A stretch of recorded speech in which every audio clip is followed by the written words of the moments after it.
Olá, meu nome é Pedro Turibio Castagna. Eu vou estar apresentando um pouco sobre as energias renováveis. Nessa apresentação, consideravelmente curta, eu vou fazer uma abordagem rápida sobre as principais fontes de energia, como é que está em termos de custo, vantagens e desvantagens e o que está se aplicando mais no Brasil hoje. A minha área de formação é engenharia elétrica, mas a minha abordagem vai ser muito mais social, econômica e não técnica. Bom, com o surgimento dessa nova consciência ambiental que a gente tem percebido, percebeu-se que muitas fontes de energia não são inesgotáveis e que a obtenção dessa energia pode causar grandes impactos ambientais. Dados recentes divulgados no Plano Nacional de Energia, o chamado PNE 2030, estimam que vai haver um aumento de 55 milhões de pessoas na população brasileira até 2030, bem como uma renda maior e melhor distribuída, que deve impulsionar a demanda de energia, quase dobrando o que a gente tem hoje de consumo per capita de energia.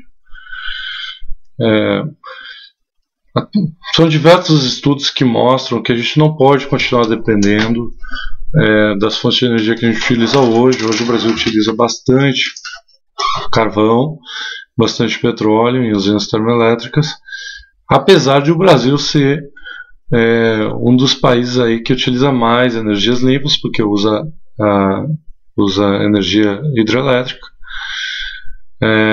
Mas mesmo essa, a gente vai estar discutindo adiante, tem seus impactos negativos. Então, nesse contexto, eu vou estar mostrando agora algumas fontes de energia. Inicialmente, eu separei entre renováveis e não renováveis.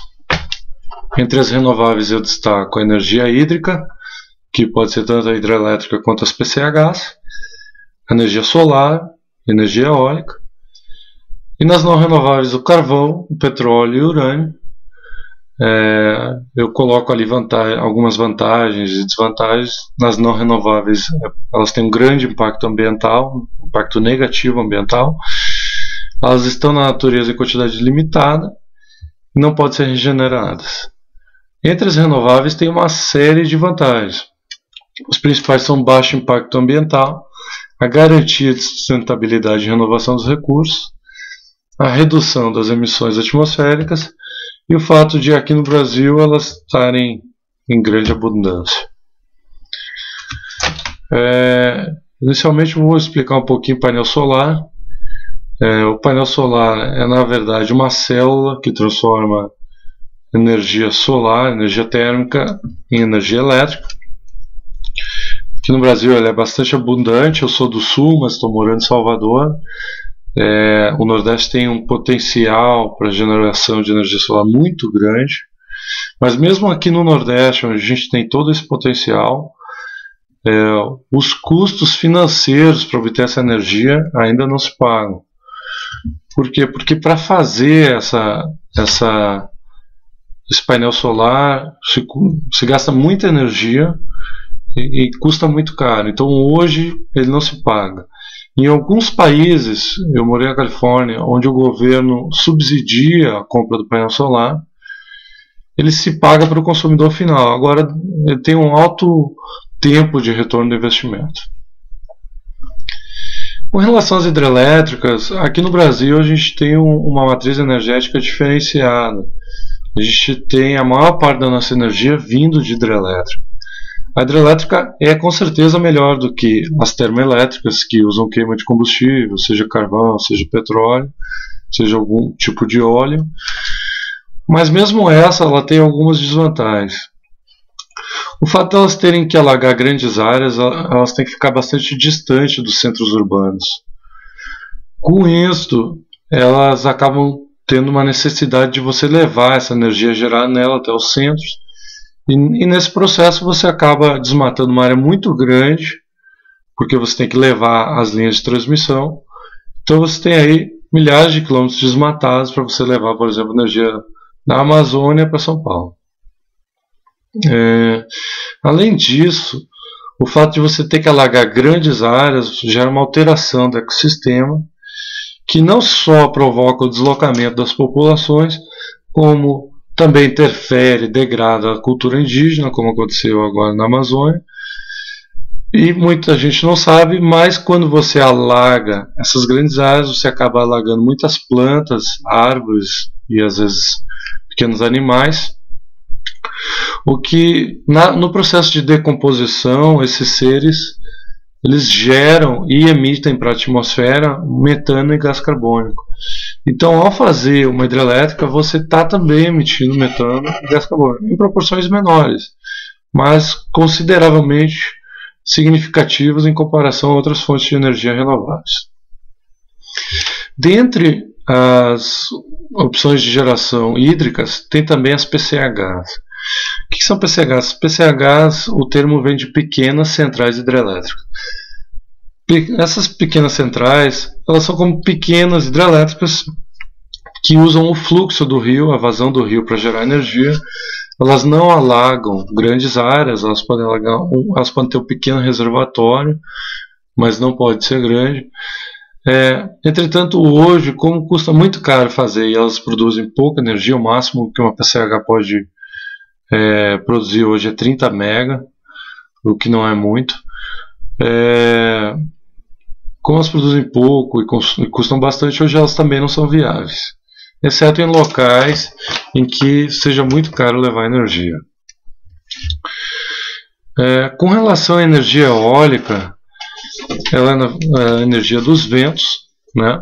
O que acontece? A gente coloca algum tipo de captador, que no caso é a turbina em si, que capta essa energia dos ventos, transforma em mecânica, e lá dentro a gente vai ter um motor acoplado num gerador elétrico, que vai transformar a energia mecânica em elétrica. Quais são as vantagens da turbina eólica? Ela tem uma área de ocupação muito pequena. Você precisa de grandes áreas para colocar várias turbinas? Precisa. Mas embaixo dela você pode ter várias coisas. Você pode ter criação de gado, pode ter plantação. Ela não te impede de ter outras práticas acontecendo na mesma área. Antigamente se debatia muito que a turbina eólica causava muitas mortes de aves, mas hoje as áreas são escolhidas já baseadas também na rota de migração das aves, o que diminuiu bastante os acidentes. Se debatia muito também com relação ao ruído gerado. Mas hoje, com as novas tecnologias, as turbinas giram mais devagar e conseguem gerar mais energia, apesar de girar mais devagar. Como elas giram mais devagar e elas têm um sistema de isolamento acústico, elas acabam também não gerando muito ruído. Outra vantagem da utilização da energia eólica é que ela tem um custo bem competitivo, como a gente vai ver numa tabela que eu trouxe, que eu vou mostrar nos slides. Além de você poder ter pequenas turbinas eólicas em centros urbanos, não precisa ser aquela que a gente vê na TV gigante, você pode ter pequenas que é só para ajudar no consumo da energia, seja da comunidade, seja de um condomínio, seja de um prédio, seja na sua própria casa. Bom, aqui eu tenho uma tabela, eu tenho na verdade duas tabelas que fazem comparação entre as fontes de energia. A primeira tabela é o custo de implantação de um sistema. Ali eu tenho três fontes, a PCH, a eólica e a solar, onde a gente tem o custo instalado, quanto custa para instalar 1 kW em dólar, quanto custa para instalar quando você vai fazer uma grande instalação, e quanto que você tem de fator de capacidade de produção de energia.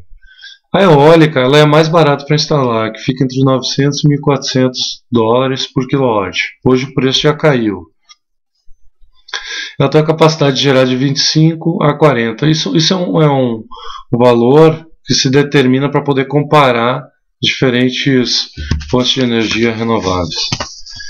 A PCH ela custa mais que a eólica, ela custa entre $1.000 e $3.000, mas ela tem um fator de geração maior também. O solar, os painéis fotovoltaicos, a energia solar, vocês podem ver na tabela que ela tem um custo de instalação de 6 a 10 mil dólares por quilowatt, ou seja, ela é 10 vezes mais cara, de 6 a 10 vezes mais cara que a eólica. E ela tem uma capacidade de geração muito menor. E é por isso que ela é hoje inviável, a não ser que o governo subsidie essa instalação. Na tabela abaixo eu tenho o resultado do último leilão da ANEEL de energia, que aconteceu em agosto de 2011, onde a eólica entrou com 240 projetos, conseguiu aprovar 44 e teve o preço do megawatt-hora, que é uma medição de energia, mais barato do que as hidrelétricas, que sempre eram as mais baratas do que qualquer outra fonte de energia renovável, inclusive a biomassa. As PCHs elas entraram com 27 projetos, não conseguiram ter nenhum aprovado, então não teve um preço médio, pela razão que eu disse antes, que elas ainda são muito caras, se comparadas a hidrelétricas, a eólicas, a gás natural e a biomassa. Bom, o que eu quero concluir com essa análise? Que a gente vai realmente precisar diversificar a nossa matriz energética. A população está crescendo, o Brasil está enriquecendo, e com isso o consumo de energia aumenta. Existe uma relação direta entre a qualidade de vida da população e seu consumo de energia. Não dá para a gente ficar querendo confiar em ficar construindo mais e mais hidrelétricas. Afinal, elas ocupam vastas áreas, elas têm vários prejuízos. Não dá para a gente voltar no passado e ficar usando carvão, como está sendo feito agora em Fortaleza, uma usina a carvão. Assim como não se torna... seria impossível manter a energia a um patamar confiável sem que a gente tivesse mais alguma alternativa. Entre as alternativas de fonte de energia renovável, hoje a única que é viável é a eólica. É por isso que se tem aprovado tantos projetos de energia eólica. E a eólica traz um fator interessante. Como o Brasil é em maior parte hidrelétrica, a gente tem no período de verão, quando as hidrelétricas no final do verão, quando as hidrelétricas estão no nível mais baixo, é quando a gente tem os maiores ventos no Brasil. Então elas se complementam. Quando você está com pouca capacidade de geração de hidrelétrica, você tem alta capacidade de geração de eólica. Não dá para excluir nenhuma, nem mesmo a termoelétrica, porque você não pode garantir que vai ter vento sempre, nem água sempre. Mas elas são complementares, têm de ser utilizadas em conjunto, para que a gente possa obter um equilíbrio ambiental e, ao mesmo tempo, uma segurança no abastecimento de energia para evitar os apagões que a gente tem tido. A apresentação é bastante curta, o tema é bastante longo. Eu espero ter sido capaz de passar um pouquinho sobre as vantagens e desvantagens das fontes renováveis de energia, por que eólica, por que não solar, qual o problema da hidrelétrica, por que está causando tanta polêmica. E qualquer dúvida eu vou deixar meu e-mail no final dos slides. Muito obrigado, boa noite.